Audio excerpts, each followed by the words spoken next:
बहु कल्पना जल्पना पर शेष बदलिला लक्ष्मी बस रंग सबुजरू हेला गेरुआ। लक्ष्मी बस परिवर्ते लेखागला मुख्यमंत्री बस। ढेंकानाल रे लक्ष्मी बस होइछि एबरी नवकलेप। तेबे एने आनुष्ठानिक भावे कौन सी घोषणा होइनी।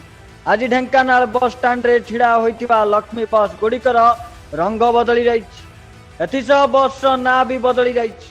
तेबे कहा निर्देश रे रंग बदली, कहा निर्देश रे बदली बस ना एजाए किछि जना पड़िनी। पूर्व सरकार बदलिबा परे बस रे लागिथिबा शंख पोस्टर सब हटि जाइथिला।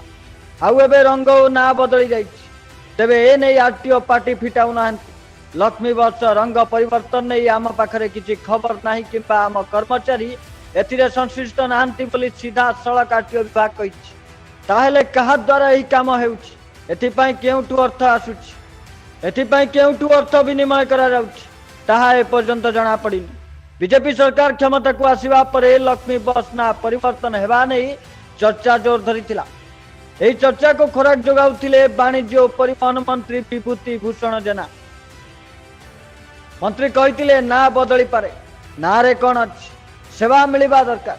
गत वर्ष कोटी कोटी टंका खर्च करा जाई लक्ष्मी बस योजना आरंभ करा जाइथिला, किंतु रक्षणाबेक्षण अभाव तथा परिचालना गत त्रुटि हेतु विभिन्न स्थान रे लक्ष्मी बस खत खाउथिबार देखिबा मिलुछि। सेवारे न लागि पड़ी रहिथिबारु साधारण असंतोष बढ़ी रही।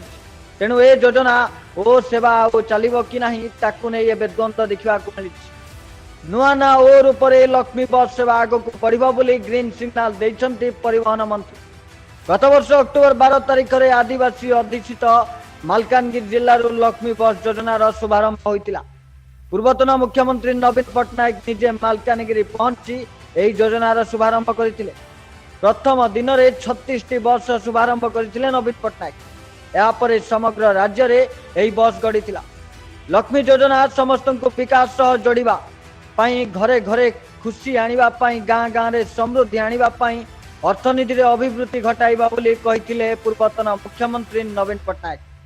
मात्र बीजेपी सरकार क्षमता को आसिबा पर एही बस सेवा को बंद न करी यार ना ओ रंग रे परिवर्तन करा जाइछि। खाली आगामी दिन रे देखिबा को बाकी रहिला आ कोन कोन राज्य रे परिवर्तन हेउछि। Bureau report, news alert 24x7।